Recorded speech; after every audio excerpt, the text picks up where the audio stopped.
I'll be honest, the first time I heard Red Stick Spice Company, I thought, cool, a local Baton Rouge company that sells spices. But they are so much more than that, and that is why I want to highlight them on this episode of Go Local. So let's go check out Red Stick Spice Company. So I'm Ann Milneck, and you're here in my shop, Red Stick Spice Company. I'm in Mid-City, right near Government Street, on Jefferson near Government Street, and we are a specialty grocery store at our core. But the room I'm in right now is our teaching kitchen, which we just built in. So when you walk in our shop, you'll smell all the spices and see lots of olive oils and balsamics.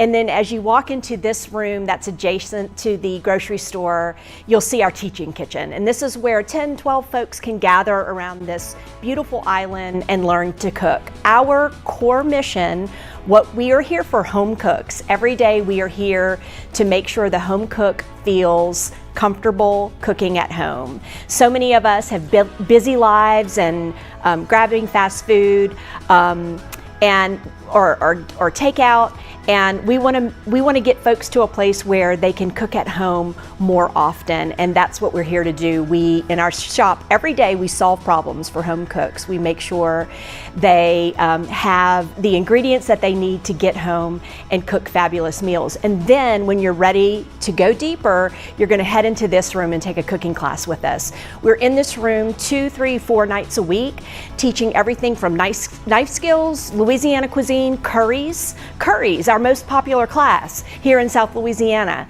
But you're going to head in here and you're going to take a cooking class with us. It's a lot of fun, and our goal in a cooking class is that you leave with your belly full of delicious food and your noggin full of great information.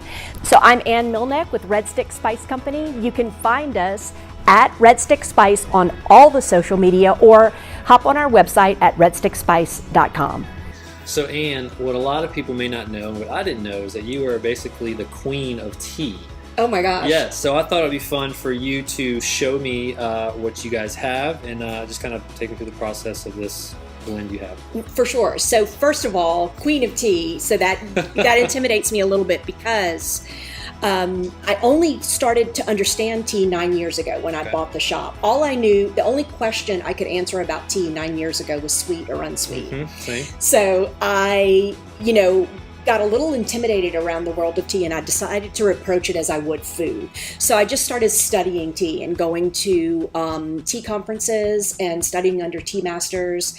And the most important thing that we do is we taste tea every single day. Okay. So we've really come to be perpetual students of tea and really love tea, so much so that we blend our own line of teas. Oh, we have our own brand of tea called Sogo Tea. Okay. So it's a brand of tea, but it's about to be a place. So we're building in a tea bar called Sogo Tea. Sogo, south of Government. Love it. Barely, but still, yes, south of Government. And that'll be a place where a barista will brew you a cup of tea, make you a latte. We're going to make lots of fun drinks. That's amazing. But yes, we've really come to love the world of tea, and the more we work with it and the more we understand it, the more confident we get. What I've steeped for you today is an herbal tea. Herbal tea, okay. Herbal teas are fruits and flowers and bark and leaves, and not the tea leaf that has caffeine. But this tea is French lemon ginger. I'm definitely smelling it. Yeah, isn't it beautiful? Yeah. So big pieces of dried lemon in there, lemongrass, lemon verbena. So we layered on the lemon.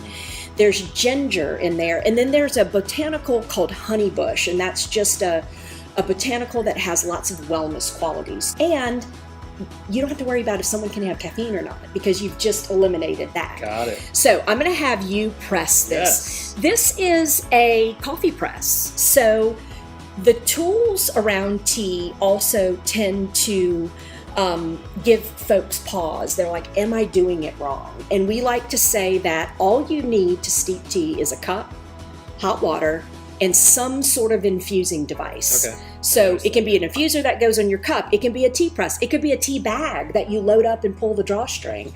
It's not complicated. I have nothing against pots of tea. Like, I'm here for it. Bring me a scone and a cucumber sandwich and a pot of tea. But we also want to take away any of that concern around tools. You probably have what you need in your house right now to steep a cup of tea. So I love using these little Japanese tasting cups. Yeah, I'm excited. They're a great way to just get a little sip of tea or share some tea with someone. And I did not sweeten this tea, so we're going to taste it. But you're totally welcome to sweeten. We also don't have rules around milk and sugar in tea. If you want milk and sugar in your tea, you do it. Well, I drink things how they come, so I like to So, try it. are you a black coffee drinker? I am. All right, we have to cheers. Okay. Cheers. All right.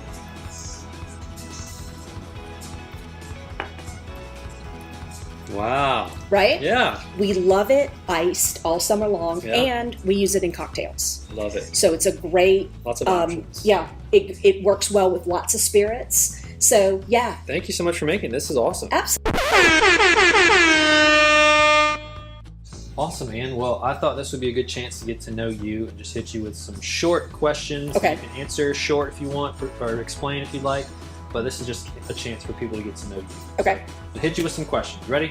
Yep. First question: beach or mountains? Mountains. Mountains. Yeah. So when my daughter was in high school, high school's a tough time for all kids, and it was I find it, it was especially tough for her as a girl.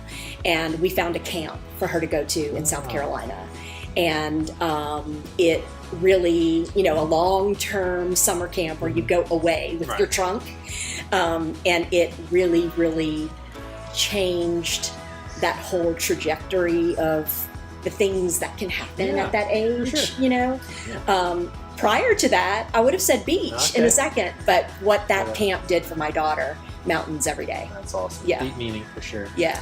Next question. Okay. Is it a snow cone or a snowball? Oh, red. This It's is a big- snowball. Okay, this is a big debate, and I'm on that team. Yeah. So we're It's good. a snowball. Snowball, yes. people. Yes. Take note. Yeah. Next question. Okay. If you could eat one meal for the rest of your life, what would it be? A meal that you never get tired of. Carbonara. Okay. Pasta. So I love rolling pasta, and then a carbonara comes together like that. It throws people a little bit because there's a raw egg in there, but that egg gets creamy, and then the smokiness from the bacon every day. All right. I'm Yep. hungry now. Great. And last question. Do you have a favorite quote? Do I have to choose one? Can I do two? I'll allow two. Okay. On the subject of tea, this is one that's really important to me, and I say it to my staff all the time. It's actually a Chinese proverb. Okay. You can study tea every day of your life, and the day you die, you know nothing. Wow. So that's to say how complex this world is, and that I'll never call myself a tea expert. I'm just a perpetual student of tea. Got it. All right, and then I have to do one around cooking. Yeah. Absolutely. Everyone should cook. Everyone can learn to cook, and most everyone should. Love it. Yeah. That's awesome. Yeah, Super and that's simple. all about I love what we it. do here. Well, you guys, thank you so much for watching. Thank you, Ann, for allowing us to come My and kind of pleasure. learn a little bit about you and your company. If you're in the area, make a trip. Even if you're not in the area, Red Stick Spice Company, located on Jefferson, really close to Government in Mid-City.